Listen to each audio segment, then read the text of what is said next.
कितनी बड़ी महत्वपूर्ण बात है कि बार बार में हमको मतलब हर ग्रुप में बार बार में एक ही बात पूछी जा रही है। तो अब ये बात हमें अच्छी तरह समझ में आ गई कि वास्तव में फीडबैक का कितना महत्व है। अच्छा, धन्यवाद मैं भाई। आपको एक और, ये दीदी आपको एक और राज की बात बताता हूँ। आपके सभी फीडबैक के बिंदु सुने जाते हैं हर समूह में, और फिर जी उन सभी बिंदुओं की चर्चा की जाती है आचार्य जी से। उनके ऊपर मंथन होता है, तो क्या लाभ मिलता है?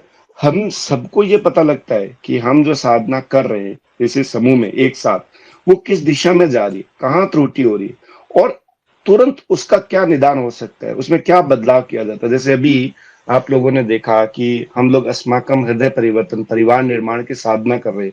अपने परिवार निर्माण के लिए हमने शुरू शुरू में 4 माला जप किया, फिर 5 माला हुई, अभी वो बढ़ के 8 माला होगी। उनमें 8 माला में कुछ गुण और बढ़े। ये कब पता लगा? जब फीडबैक दिए गए, जब फीडबैक में आपके जो उभरे बातें आई, आपकी चीजें निकल के आई, तो पता लगा ये गड़बड़ी है, इनको ठीक करने के लिए गुण चाहिए।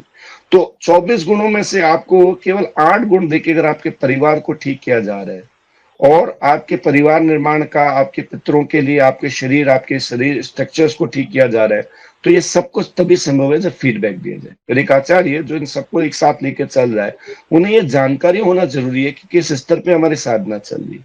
ये फीडबैक चाहे बड़े से बड़े जो आश्रम होते हैं उनमें ये होता है। एक गुरु शिष्य की परंपरा में शिष्य अपने आचार्य की जो आचार्य अपने शिष्य की परीक्षा लेता है।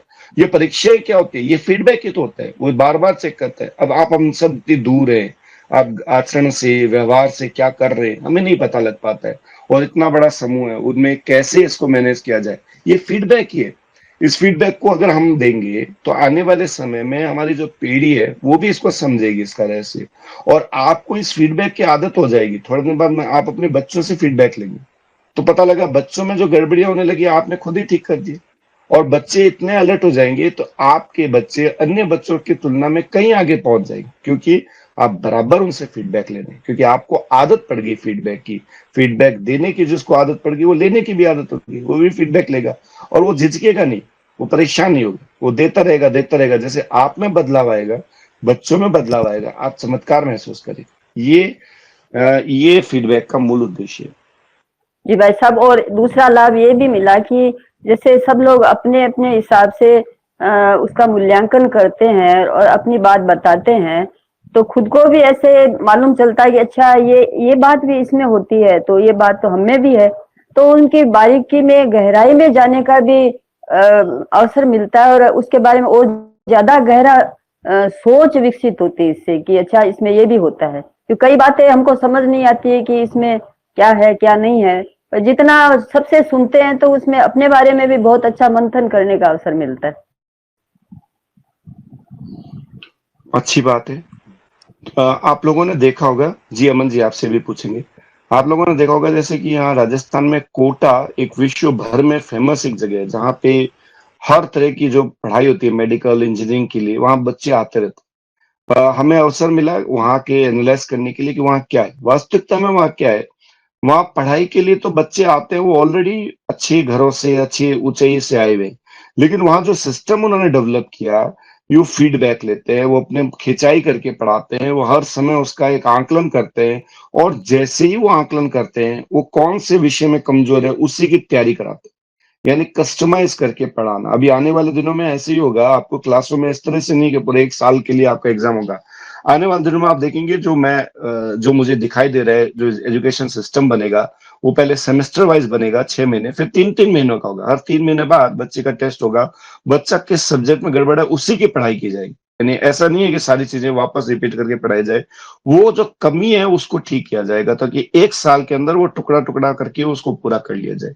तो आप ये मान के चलिए कि जो इंस्टीट्यूट्स है वो इसे फॉलो करते हैं, जो मैनेजमेंट है वो इसे फॉलो करते हैं, जो पॉलिटिकल पार्टियां हैं वो इसी सिस्टम को फॉलो करती है। वो एक डिसीजन लेती है, उसका फीडबैक लेती है, नीचे ग्राउंड लेवल पे उसका सर्वे होता है, वो सारे सर्वे डेटा इकट्ठे करके एक बड़े डिसीजन लेने वाले व्यक्ति को बताया जाता है, और तब वो डिसीजन लेता है। आंख बंद करके डिसीजन लेने वाला, अंदाज से डिसीजन वाला दुनिया का समय निकल गया। अब ये हमें भी निर्णय लेना होता है कि हम साधना कर रहे हैं सही है कि नहीं, कहीं कोई सुधार करने के लिए का। ये तभी पता लगेगा जब हम समूह में साधना कर रहे हैं, समूह में फीडबैक दे, ताकि समूह की चीजें हमारे साथ आ जाए। अब इस फीडबैक को हमने इतना सरल कर दिया कि अगर आपके पास एक सप्ताह में आपको हर सप्ताह लेने की जगह आपको 15-15 दिन से कर दिया, क्या कोई कठिनाई नहीं हो। आपको 15 दिन में एक बार बात करनी है, अपने फीडबैक बोलकर बताना है, और 15 दिन आपको ऑफलाइन कंप्यूटर पे जाके आपको एक फीडबैक फॉर्म होगा, उसको भरना है।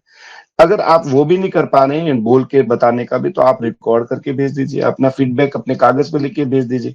हमें क्या करना है, हम इनको रिकॉर्ड करके रखना है? नहीं, हम क्या करेंगे इन रिकॉर्ड, आपके सारी निजी जानकारियां हम किसी के साथ शेयर करना नहीं चाहते। हम नहीं चाहते कि आपकी कमियों को हम बखान करें। अरे, हम ये भी नहीं चाहते कि साहब हम एक रिकॉर्ड बनाए कि साहब आपके देखिए 2021 में आपकी कमी थी, 2022 में, 2025 में इनकी कमी होगी, हमने ये ठीक किया। हमने नहीं ठीक है, करने वाले खुद थे। हमने तो सिर्फ प्रेरणा दी आपको और गुरुदेव की बात बताई। तो हमें उस डेटा का स्टोर करके उसका बेचना, उसके बारे में नहीं करने। सिर्फ ये चाहते हैं कि आप अलर्ट होना शुरू कर दें, आप अपने जीवन में आगे बढ़ना शुरू कर दें।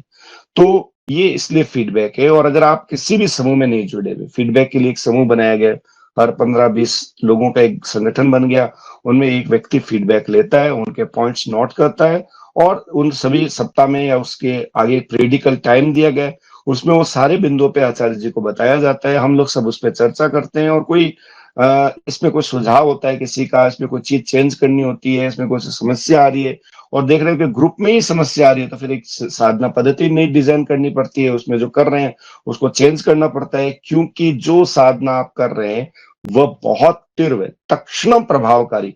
अब उसका जो प्रभाव है वो जब तक्षणम हो रहा है, तुरंत हो रहा है, तो वो कितना हो रहा है, किस लेवल पे हो रहा है, ये भी एक आचार्य को जानना आवश्यक है। और बिना फीडबैक के पता नहीं लगेगा, और सबसे बातचीत नहीं हो पाएगी। तो आप ये मत मानिएगा कि आपका फीडबैक कोई सामने वाला व्यक्ति ले रहा है जो खुद इतना प्रखर नहीं है, लेकिन वो प्रखर नहीं है, वो नोट कर रहा है, वो आगे दे रहा है, वो सिर्फ कम्युनिकेशन का एक जरिया है। हमारे साथ जब सभी लोगों की ऊर्जा काम कर रही है, तो उसमें एक व्यक्ति को ना देखें, सभी के सहयोग करते हुए फीडबैक देना और फीडबैक लेना बहुत उपयोगी है।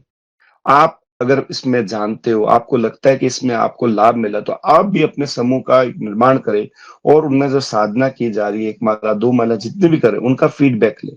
इससे आपको भी बड़ी आनंद आती है। हम लोगों को कई बार लोगों के फीडबैक सुन के आत्मसंतोष होता है कि इतना समय हम लगा रहे हैं, खराब नहीं हो रही। किन्हीं के घर में, परिवार में एकदम बदलाव आता है। कोई का रोग ठीक हो गया, किसी को कोई परेशानी थी वो ठीक हो गई। तो आप मान के चलिए, इतना अच्छा जो लाभ मिलता है, उससे मन में, आत्मा में संतोष मिलता है, और साथ में बल मिलता है कि हम और काम करें, हम इसमें और ऊर्जा लगाएं। तो ये ऊर्जा एक ऐसे वातावरण का निर्माण करता है जो अकेले साधना करने पर नहीं मिलता। आप एकांकी जीवन में अकेले घर में बैठ के साधना कर रहे हैं, और आप समूह में साधना कर रहे हैं, समूह में फीडबैक दे रहे हैं, आप उस व्यक्ति से, जो अकेला व्यक्ति एकांकी साधना करने से कई गुना ज्यादा बेहतर काम करेंगे। क्योंकि आपको अकेले नहीं रहना, आपको परिवार में रहना, आपको समाज में रहना है, आप समाज का एक अभिन्न बन के रहना है। तो हमें समाज के अभिन्न बनने के लिए जो हमारे अंदर की कमियां है, उसमें जुड़ने की, उसमें एडजस्ट होने की, वो फीडबैक से ही ठीक होगी। यही बात थी, कह दी हमने अपनी बात को। अभी आपका कोई प्रश्न है तो लेते हैं, वरना हमारा समय पूरा हुआ। धन्यवाद। प्रणाम भाई साहब। जी अमन जी, बताएं। जी भाई साहब, मैं यहाँ शांतिपूर्ण में अनुष्ठान कर रहा हूँ, क्योंकि सारा यह नियमित दिनचर्या का पालन की तरह इन बचे हुए समय में मैं छत पे चला जाता हूँ, अकेले रहता हूँ, इसमें हमारी इच्छा है और रहते भी हैं। तो क्या यह भाई साहब ये एकांकी जीवन में आएगा? क्योंकि सारा चीज हम पालन कर रहे हैं, भोजनालय में समय देना या अनुष्ठान वगैरह करना, समय अनुसार सारा कार्य गतिविधि को देखना, 9 बजे यहाँ सोने की प्रक्रिया है। और चूंकि यहाँ देखते हैं कमरे में बहुत से लोग हैं जो जगह रहते हैं, तो हमें आवाज अच्छी नहीं लगती, हम छत पर चले जाते हैं और स्वाध्याय वगैरह जो करना होगा तो करते हैं। तो क्या यह भाई साहब एकाकी जीवन हुआ या नहीं? देखिए, आदमी बंबई, दिल्ली की भीड़ भड़ाके वाली जीवन में रह रहा है, वहां जीवन जी रहा है, लेकिन वह अपने आप को साध रहा है और अपने अंदर अहंकार नहीं आने दे रहा है कि मैं इनसे श्रेष्ठ हूं। तो वो ठीक है। अगर व्यक्ति एकदम हिमालय में बैठकर साधना कर रहा है, उसके आसपास कोई नहीं आ रहा है, और जब वो नीचे देखता है, अरे ये सब लोग लोग गलत काम कर रहे हैं, मैं देखो कितना श्रेष्ठ बन गया, जहां अहंकार आएगा वो एकांकी जीवन बेकार है। आंतरिक जीवन में एकांकी होना लाभदायक होता है। एकांकी अपनी कमियों को ठीक करने के लिए और बाह्य जीवन में लोगों को सेवा करने के लिए। तो कमियां भी ठीक करनी है, सेवा भी करनी है। तो उसका अनुशासन बना होना चाहिए, उसका एक सिस्टम बना होना चाहिए। ये आवश्यक है कि हम एकदम एकांकी नहीं, हम अंतर्मुखी भी हो, हम बहिर्मुखी भी। हम अब जीवन में रजोगुण की वृद्धि भी कर सके, सत्वगुण की वृद्धि भी कर सके। और गायत्री साधना दोनों गुणों का निर्माण करती है। गायत्री गायत्री में आप लक्ष्मी भी देखते हैं, रजोगुण की वृद्धि। गायत्री में आप सरस्वती देखते हैं, जो कि सतोगुण की वृद्धि करते हैं। और गायत्री का एक दूसरा रूप है काली, जो तमोगुण की वृद्धि करती है। तो जो गायत्री साधक को तीनों गुणों पे पारंगत होना चाहिए, केवल एक गुण पे नहीं। तो आप एकांकी रहिए, लेकिन हमेशा एकांकी बना रहना, हम लोगों के साथ एडजस्ट नहीं कर पाना, उनको कम आंकना, अपने आप को श्रेष्ठ मानना, ये खतरनाक है, इससे बचना चाहिए। धन्यवाद। अब वो आप देखें कि वो आपके अंदर भाव मनोभाव नहीं आ रहे, तो आप कहीं पर भी रह सकते हैं, किसी के साथ रह सकते हैं, कोई दिक्कत नहीं।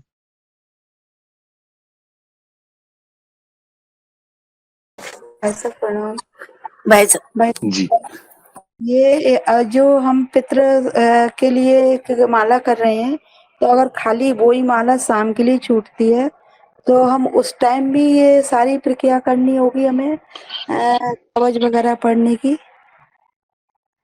देखिए, कोई भी चीज साधना पद्धति बनाई गई है तो कोई ना कोई उद्देश्य से बनाई गई है। इन सभी चीजों का आपके जीवन में बहुत उद्देश्य होता है। आप जब गायत्री साधना करते हैं, ये सामान्य नहीं है, ये परमाणु और विस्फोट करते हैं ना, उससे भी ज्यादा तीव्र गति से काम करने वाली ऊर्जा है। उस ऊर्जा में जब आप जा रहे हैं, तो आपको पवित्रीकरण, रक्षा कवच और जो हमारे साथ जुड़े हुए और चीजें हैं, जिनमें हमारे आत्म पूजन है, हम लोग उसके अंतर्गत शाप विमोचन है, ये करने में आपको लाभ मिलता है। अब बात आती है, इतना समय लगता है। अगर आप रूटीन में अभ्यास करेंगे, डेली में जो हम लोग करते हैं, ये सारी कृपया मानसिक करनी होती है और इसमें 5 मिनट लगता है। अगर 5 से 7 मिनट आप दोबारा कर लेते तो कहीं पर भी कोई नुकसान नहीं है। इसलिए हम सलाह देंगे कि आप जब भी साधना करने बैठे, अगर आप तो दोबारा सारे प्रोटोकॉल को फॉलो करके करें, चाहे एक माला भी करें। ठीक है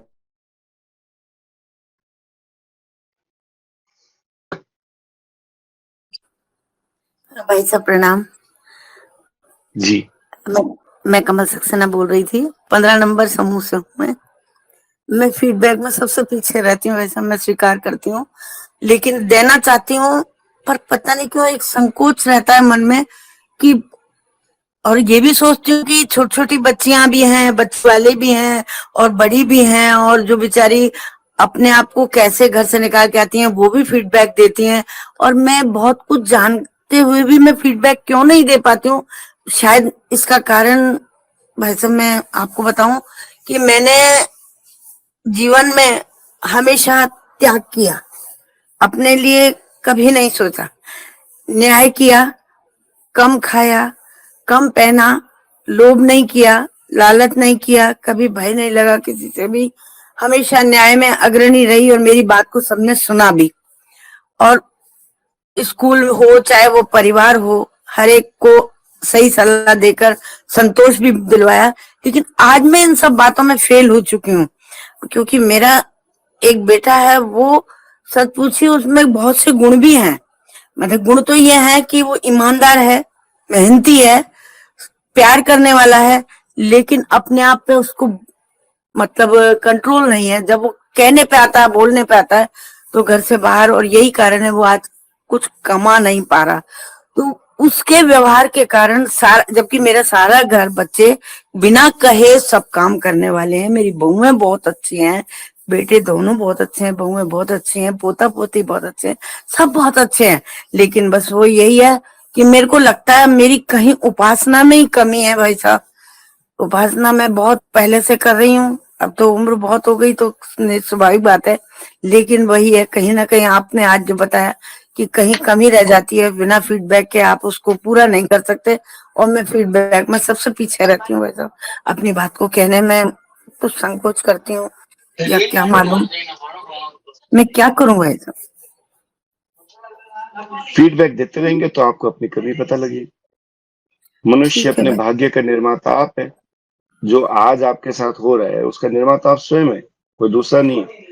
तो आपने जो त्याग किया, कहीं आपकी कोने में उसकी भावना आई कि मैंने इतना त्याग किया लेकिन मुझे रिटर्न में नहीं मिला। अब आप उस उम्मीद में बैठे हैं कि मुझे वो रिटर्न मिले, तो ये भावना ही आपके अंदर डेवलप करते रहे, आप करते रहे, यही जाके आपको परेशान कर रही है। अगर यही बचपन में, यानी जो साधना शुरू करते ही कोई आदमी त्याग और तप शुरू करता है और सिर्फ उसी समय ही शुरू करता है, तो ये समस्या नहीं होती। वो उस समय से लेकर अपने जीवन में आदत बना लेता और भाई उसे साहब, कोई मैंने कठिनाई होती ही नहीं। मैंने आपने अहंकार को बनाई होगी, कभी मैं भी आप अपने आपने आपने सही किया होगा। मैं आपकी कमी नहीं निकाल रहा हूँ, आप अपने नहीं, व्यक्तिगत आप अपने जीवन के मेरे को उसमें भी संकोच नहीं है वैसे, पर मैंने अहंकार आप मेरी कभी नहीं किया। बात मैं को आपको एक समझे। छोटा सा आप मुझे मत बताइए, देखिए आपकी अच्छाइयां बातें हैं, हमें बताने की आवश्यकता ही नहीं है, क्योंकि वो आपका है, वो आपकी स्ट्रेंथ है, वो आपकी अच्छाई है। वो आप मुझे बता के भी कोई बड़ा काम नहीं करेंगे। जो समस्या है वो तो हमें दिखाई दे रही है कि आपके जीवन में परेशानी है, जो आप परेशान महसूस कर रहे हैं। और उस समस्या के कारण जो तीन ही बिंदु है: मनुष्य अपने भाग्य का निर्माता आप है, चित्त का प्रक्षेपण जीवन है, ईश्वर सर्वव्यापी न्यायकारी है।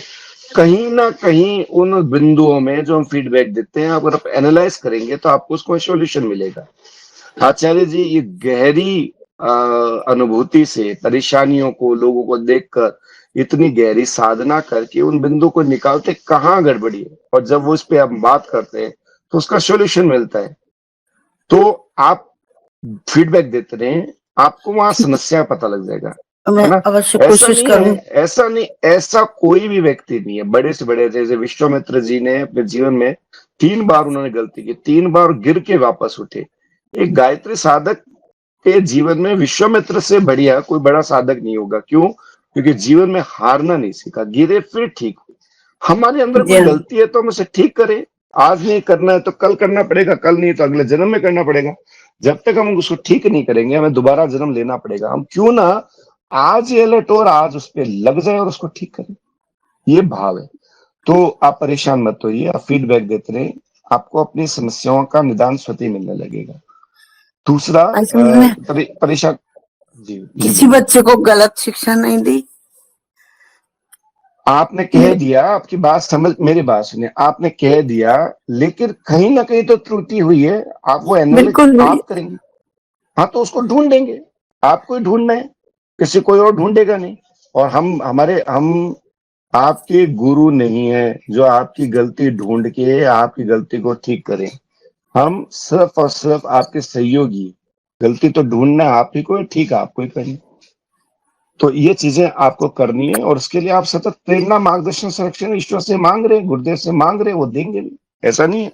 हम साधना करते हैं और साधना के बाद अपनी संपूर्ण ऊर्जा उनके चरणों में समर्पित करते हुए प्रार्थना करते हैं कि हम अपने जीवन में हमारा जो जीवन है उसमें हम स्वस्थ शरीर, स्वच्छ मन, उस भावनाओं के साथ, और जो मूल हमारा उद्देश्य है, व्यक्ति निर्माण, परिवार निर्माण, समाज निर्माण के कार्यों को हम निष्ठा पूर्वक कर पाए, संबद्ध होकर कर पाए, प्रसन्न मन से करें। इसे तो हे ईश्वर, हे परमात्मा, आप हमें सही समय पर प्रेरणा, मार्गदर्शन, संरक्षण दे। तो जब वो प्रेरणा, मार्गदर्शन, संरक्षण आपने मांगा है तो वो मिलेगा ही। आप ये बात साधना के तुरंत बाद कह रहे हैं, और गुरुदेव कहते हैं जो मांगोगे वो तुम्हें दूंगा, तो वो दे रहे हैं, मिलेगा आपको। आप सतत अपने अंदर टंटोलते रहे तो वो जल्दी काम हो जाएगा, आसान हो जाएगा। ठीक है, बहुत बहुत धन्यवाद चलिए आपका। समय तो पूरा, जी समय तो पूरा हो गया। फिर भी कोई प्रश्न होगा तो हम बाद में लेंगे। मैं निवेदन करूंगा हमारे इसी समूह का संचालन करने वाले बहनों का कि वो आगे के जो प्रक्रिया है वो शुरू करें। बहुत बहुत धन्यवाद भाई साहब आपका इतनी सी जानकारी देने के लिए। अब आगे अगर समूह में कोई जोड़ा उपलब्ध है तो पति पत्नी की प्रतिज्ञा लेते हैं। सत्संकल्प का पाठ करते हैं। युग निर्माण जिसे लेकर गायत्री परिवार निष्ठा और तत्परता पूर्वक अग्रसर हो रहा है, उसका बीज संकल्प है। उसी आधार पर हमारी विचारणा, योजना, गतिविधियां एवं कार्यक्रम संचालित होंगे, जिसे अपना घोषणा पत्र भी कहा जा सकता है। वाङ्मय 66.5.1 युग निर्माण का सत्संकल्प हमें नित्य प्रातः उठते और रात में सोते समय पढ़ना चाहिए। उसके अनुसार लेखा जोखा लेना चाहिए और जो भूलें उस दिन हुई हैं वो दूसरे दिन ना होने पावे, ऐसा प्रयत्न करना चाहिए। जीव को दिन दिन शुद्ध करते रहा जाए। वांग्मय 66.3.19। युग निर्माण के प्रत्येक अवसर पर भारी संघर्ष हुए हैं, इस बार भी उनका होना अनिवार्य है। अंतर केवल अस्त्रों का है। इस संघर्ष में विरोधी पक्ष तलवार के बजाय मति भ्रम फैलाने वाले गोले दागेगा। अपनी व अपने साथियों की रक्षा का उपाय करना होगा। आत्मरक्षा के लिए हम में से हर एक को सतर्क रहना चाहिए। इसमें साधारण श्रेणी के दुर्बल परिजनों को बचाया जाना चाहिए। साथ ही ऐसे कुछ नीलकंठ भी निकालने चाहिए जो विष को समेटने के लिए अपने आप को खतरों में डाल दें। अब सत्संकल्प के लिए श्रीमान आशुतोष जी। सभी को प्रणाम। मैं आशुतोष। मैं सत्संकल्प का पाठ करने जा रहा हूँ। हम ईश्वर को सर्वव्यापी न्यायकारी मानकर उसके अनुशासन को अपने जीवन में उतारेंगे। शरीर को भगवान का मंदिर समझकर आत्म संयम और नियमितता द्वारा आरोग्य की रक्षा करेंगे। मन को कुविचारों और दुर्भावनाओं से बचाए रखने के लिए स्वाध्याय एवं सत्संग की व्यवस्था रखे रहेंगे। इंद्रिय संयम, अर्थ संयम, समय संयम और विचार संयम का सतत अभ्यास करेंगे। अपने आप को समाज का एक अभिन्न अंग मानेंगे और सबके हित में अपना हित समझेंगे। मर्यादाओं को पालेंगे, वर्जनाओं से बचेंगे, नागरिक कर्तव्यों का पालन करेंगे और समाजनिष्ठ बने रहेंगे। समझदारी, ईमानदारी, जिम्मेदारी और बहादुरी को जीवन का एक अविच्छिन्न अंग मानेंगे। चारों ओर मधुरता, स्वच्छता, सादगी एवं सज्जनता का वातावरण उत्पन्न करेंगे। अनीति से प्राप्त सफलता की अपेक्षा नीति पर चलते हुए असफलता को सिरोधार्य कर। धन्यवाद। बहुत बहुत धन्यवाद भैया। आगे है हती दीदी का।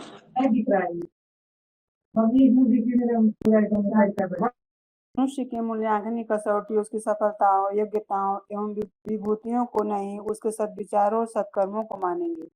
दूसरों के साथ वह व्यवहार नहीं करेंगे जो हमें अपने लिए पसंद नहीं। नर नारी संसार में सत्वृत्तियों के पूर्ण प्रसार के लिए अपने समय, प्रभाव, ज्ञान, पुरुषार्थ एवं धन का एक अंश नियमित रूप से लगाते रहेंगे। परंपराओं की तुलना में विवेक को महत्व देंगे। सज्जनों को संगठित करने, अनीति से लोहा लेने और नव सृजन की गतिविधियों में पूरी रुचि लेंगे। राष्ट्रीय एकता एवं समता के प्रति निष्ठावान रहेंगे। जाति, लिंग, भाषा, प्रांत, संप्रदाय आदि के कारण परस्पर कोई भेदभाव न बरतेंगे। मनुष्य अपने भाग्य का निर्माता आप है। इस विश्वास के आधार पर हमारी मान्यता है कि हम उत्कृष्ट बनेंगे और दूसरों को श्रेष्ठ बनाएंगे तो युग अवश्य बदलेगा। हम बदलेंगे, युग बदलेगा। हम सुधरेंगे, युग सुधरेगा। इस तथ्य पर हमारा परिपूर्ण विश्वास है। सभी को प्रणाम, धन्यवाद। ओम शांति। बहुत बहुत धन्यवाद दीदी।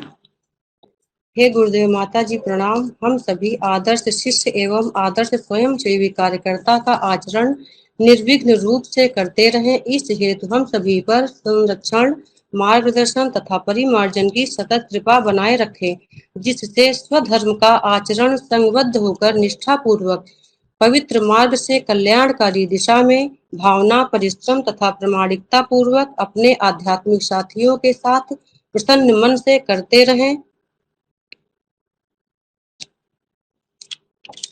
इस स्वाध्याय से जुड़े सभी सदस्यों एवं उनके परिवार के स्वास्थ्य लाभ, आध्यात्मिक उन्नति एवं उज्जवल भविष्य की कामना करते हुए महामृत्युंजय मंत्र का पाठ 5 बार करेंगे। ओम त्र्यंबकं यजामहे सुगंधिं पुष्टिवर्धनम् उर्वारुकमिव बन्धनान् मृत्योर्मुक्षीयमामृतात्। ॐ त्र्यंबकं यजामहे सुगंधिं पुष्टिवर्धनम् उर्वारुकमिव बन्धनान् मृत्योर्मुक्षीयमामृतात्। ॐ